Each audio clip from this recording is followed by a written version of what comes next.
Après près de 3 ans de procès, le tribunal criminel spécial a rendu son verdict dans l'affaire Mbongo et ses co-accusés.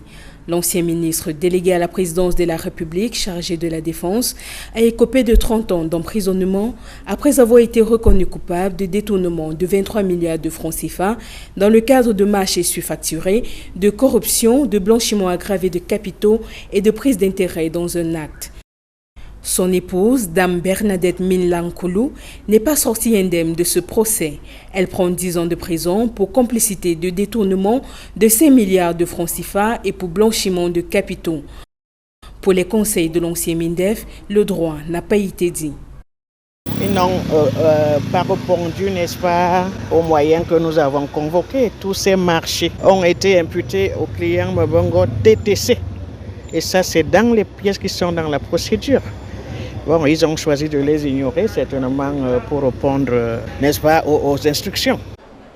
Le tribunal criminel spécial a également sanctionné de 25 ans de prison l'ancien conseiller technique au MINDEF, Maxime Léonard Mbangué, et le colonel Ghislain Mboutou. Ils ont été reconnus coupables de détournement de deniers publics, de blanchiment de capitaux et de corruption, des sanctions qui surprennent les conseils de ces accusés. On est vraiment étonné d'abord de la déclaration de culpabilité, mais aussi surtout de la sévérité des sanctions qui sont prononcées.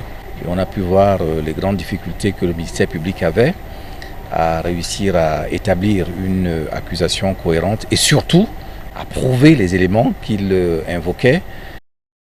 Le dernier accusé dans cette affaire est Victor Emmanuel Meigneux. L'ancien responsable de banque a écopé de 9 ans de prison. Mon client a été condamné pour complicité de blanchiment aggravé de capitaux. Je ne peux pas être content parce que nous avons fait tout ce qui était au pouvoir comme avocat pour démontrer que cette infraction ne pouvait jamais exister.